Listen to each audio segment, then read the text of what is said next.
Baiklah, seterusnya kita ke Kota Kinabalu, Sabah pula bersama rakan penyampai di sana, Muhammad Syarizam Awang di sana. Silakan Ijam. Terima kasih Nurlela. Assalamualaikum dan salam sejahtera. Lebih 80 ahli Parti Keadilan Rakyat PKR cabang Kalabakan yang pernah memegang jawatan di peringkat negeri dan cabang parti itu di Tawau mengisytiharkan keluar daripada PKR hari ini. Kumpulan yang diketuai Timbalan Ketua PKR Cabang Kalabakan Muhammad Jalani Cacok mendakwa kira-kira 2,000 penyokong masing-masing menyertai mereka keluar daripada PKR. Tindakan ini adalah atas kerelaan masing-masing tanpa paksaan. Mana-mana pihak, kami merasakan tindakan ini adalah yang terbaik bagi memperlihatkan kepada pimpinan atasan parti ini atas kepincangan pentadbiran parti. Beliau berkata demikian dalam sidang media di Dewan Seri Kijang Merotai Besar Tawau. Kami mengambil keputusan untuk keluar parti pada hari ini tanpa paksaan oleh siapa-siapa. Dan kami akan bergerak di bawah NGO Penggerak Komuniti Negara. Kami membuat keputusan hari ini selepas melihat situasi semasa dan mengambil pendekatan untuk keluar beramai-ramai daripada Parti Keadilan Rakyat Kalabakan dan juga keputusan yang dibuat adalah berpunca atas dasar hilang kepercayaan kepada Presiden Parti Keadilan Rakyat. Dalam pada itu, mereka akan bergerak menggunakan Pertubuhan Bukan Kerajaan NGO Penggerak Komuniti Negara MKN dalam hala tuju perjuangan politik selepas ini. Kongres Kesatuan Pekerja-Pekerja di dalam Perkhidmatan Awam QPEX meminta pertimbangan khas daripada kerajaan untuk menaikkan alaun tambahan penjawat awam di Sabah dan Sarawak sebanyak RM50.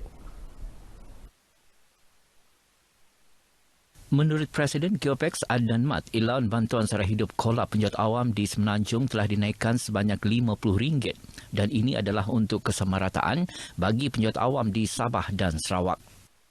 Justru itu QPEX menyeru ataupun memohon kepada kerajaan supaya memberi pertimbangan khas untuk penjawat awam Sabah dan Sarawak juga dinaikkan sebanyak RM50 untuk Sabah dan Sarawak dalam bentuk token yang diletakkan bersama dalam elang wilayah. Beliau berkata demikian dalam sidang media selepas menyampaikan sijil penghargaan kepada petugas barisan hadapan di Kota Kinabalu. Tambahnya, QPEX turut memohon kerajaan melaksanakan segera semua pengumuman yang telah diluluskan pada tahun 2018. Antaranya, satu kenaikan tangga gaji khas kepada penjawat awam yang tertangguh sejak 2018 dan khas untuk penyandang KUP kali kedua yang belum dilaksanakan iaitu pemendekan daripada 13 tahun kepada 10 tahun. Beliau turut meminta agar penebusan gantian cuti rehat selama 75 hari dilaksanakan dengan segera.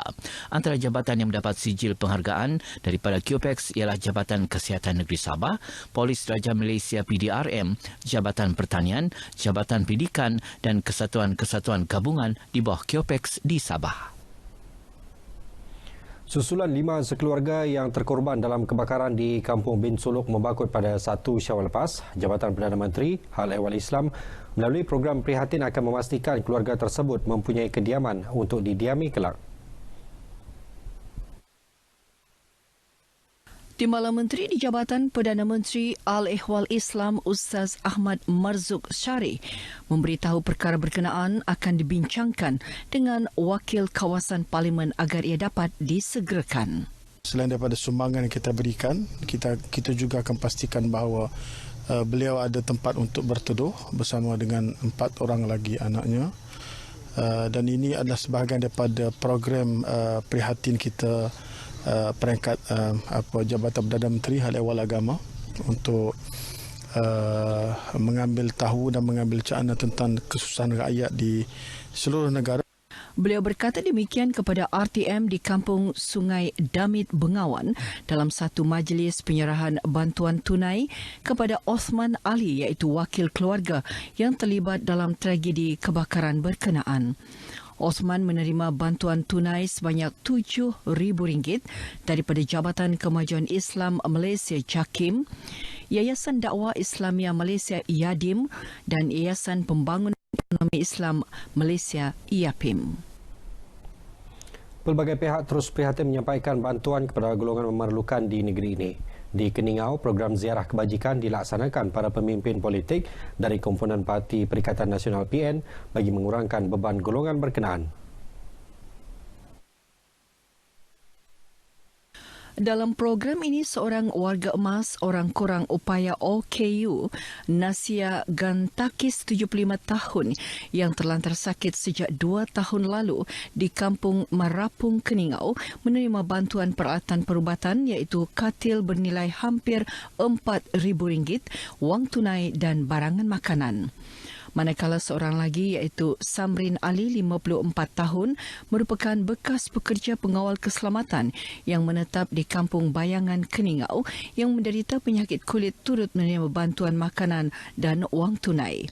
Menurut Ketua Bahagian Bersatu Keningau, Azman Roslan, dan Timbalan Pesuruhjaya Parti Islam Se-Malaysia PAS Sabah merangkap yang di-Pertua PAS Keningau, Abdul Hisham Othman, ketika ditemui media di Kampung Bayangan, masing-masing berkata bantuan seumpama ini akan diteruskan ke kawasan Dewan Undangan Negeri Dun Tambunan. Sekian sumbangan berita dari Sabah petang ini. Budayakan norma baharu, jaga diri, patuhi arahan pihak kuasa. Pandemik COVID-19 belum berakhir.